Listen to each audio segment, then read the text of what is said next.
Selamat malam semuanya, saudara-saudari. Saya baca ini yang hari keempat. Tajuknya di sini adalah doa dan iman yang tidak dijawab. Tetapi orang-orang yang menantikan Tuhan mendapat kekuatan baru. Menunggu itu bukanlah hal yang menyenangkan. Siapa yang suka menunggu di kantor dokter, mengantri menunggu pesawat yang tertanda di bandar, menunggu seseorang yang terlambat untuk sebuah pertemuan. Abraham harus menunggu 25 tahun untuk mendapatkan jawaban atas doanya. Keempat, Musa menunggu 40 tahun hingga Allah akhirnya campur tangan. Yusuf menjadi budak selama beberapa tahun dan kemudian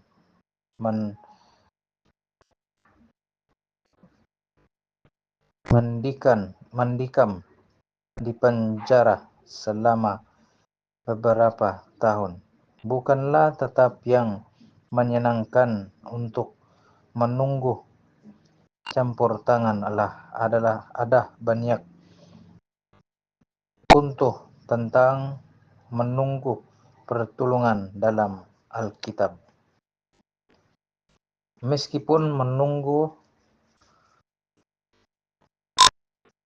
menguji kebesaran kita, Alkitab mengatakan bahwa salah satu karakteristik umat Allah adalah kesabaran.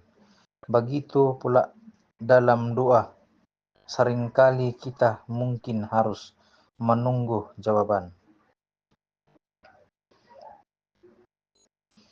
Tiap-tiap doa yang dipersembahkan dengan takun akan mendapat jawaban boleh jadi jawabannya datang tidak tepat seperti yang engkau telah harapkan atau pada waktu yang engkau harapkan, tetapi akan datang pada jalan dan waktu yang paling baik untuk memberi keperluanmu. Segala doa yang engkau persembahkan di tempat yang tersembunyi di dalam kepenatan, di dalam pencobaan, Tuhan selalu menjawab. Memang tidak selalu menurut apa yang engkau telah harapkan, tetapi semuanya itu selalu untuk kebaikanmu.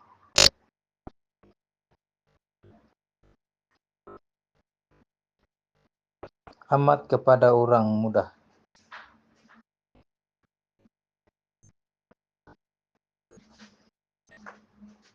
Ketika kita merendahkan diri dalam menyampaikan kebutuhan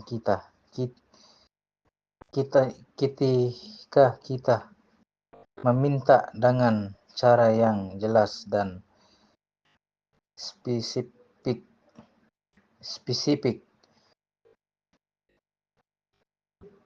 ketika kita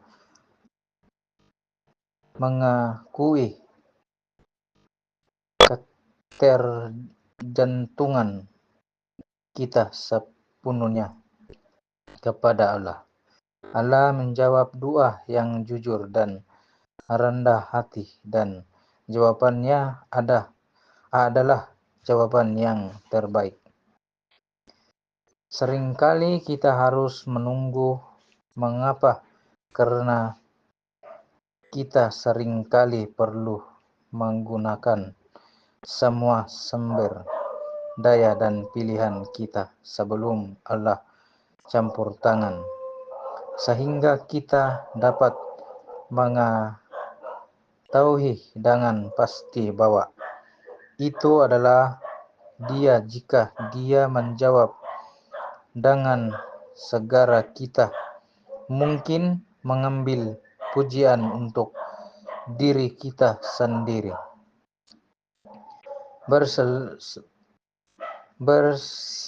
Bersirulah kepadaku, maka aku akan menjawab engkau dan akan memberitahukan kepadamu hal-hal yang besar dan yang tidak terpahami, yakni hal-hal yang tidak kau ketahui.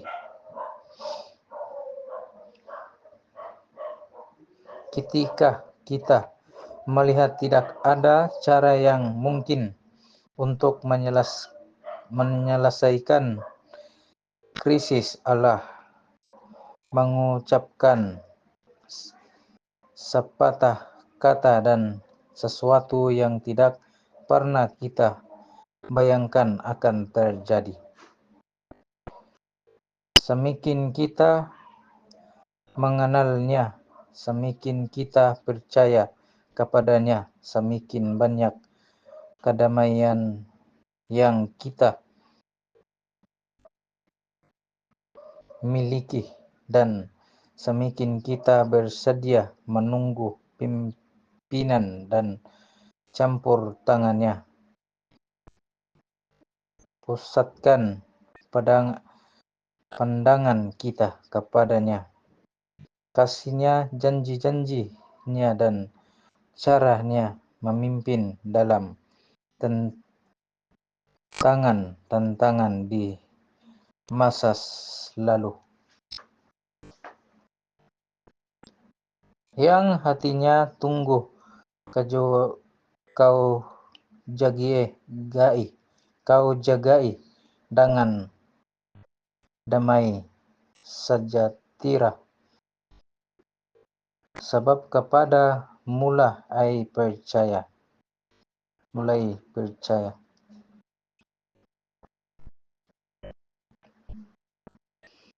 Allah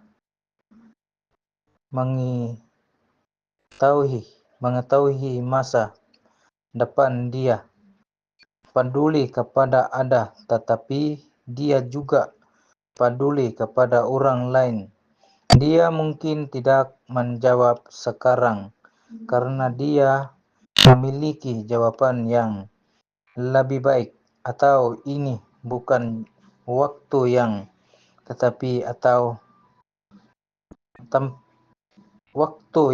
tepat, atau ada belum siap untuk rencananya.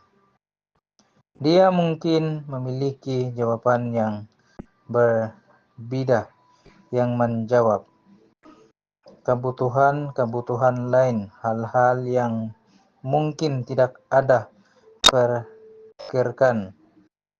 Dia mungkin juga mengizinkan sesuatu dalam hidup ada sebagai satu-satunya cara untuk menjangkau seseorang yang kalau tidak akan dapat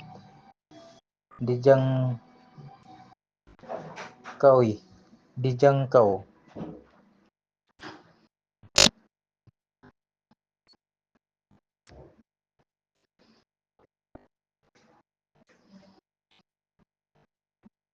Ingatlah, Yesus tidak datang dan mati untuk memberi kita kehidupan yang nyaman di bumi. Bukan Dia berkata bahwa di dunia ini kita akan mengalami pencobaan. Yohanes 16:33. Dia sering menggunakan pencobaan untuk mengajarkan kita pelajaran-pelajaran yang diperlukan untuk pertumbuhan karakter. Dan selama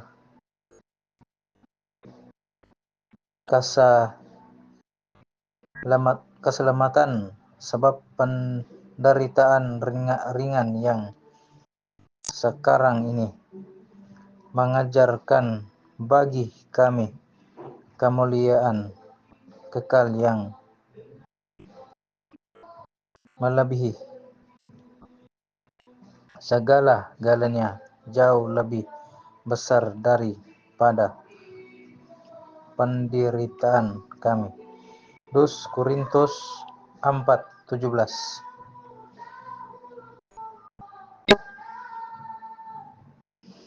Jadi daripada meminta Allah untuk menyingkirkan tentangan, mintalah Dia untuk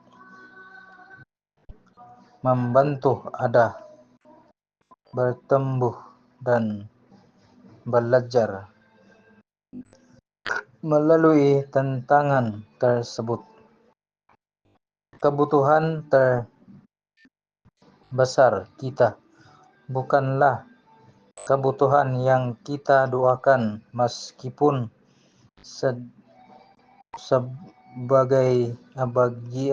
sebagian besar merupakan kebutuhan yang nyata. Kebutuhan terbesar kita adalah untuk mengenal Allah kita. Semakin Anda mengenalnya, semakin Anda mempercayainya, dan semakin Anda mengizinkannya bekerja. Allah sedang memanggil adalah untuk berdoa dan mencarinya, untuk menanti kehadirannya, memahami rencananya dan tuntunannya. Berusahalah untuk mengenalnya sebelum mencari jawaban dan pertolongan, lalu serahkan semua kekhawatiran ada kepadanya dan nantikan Dia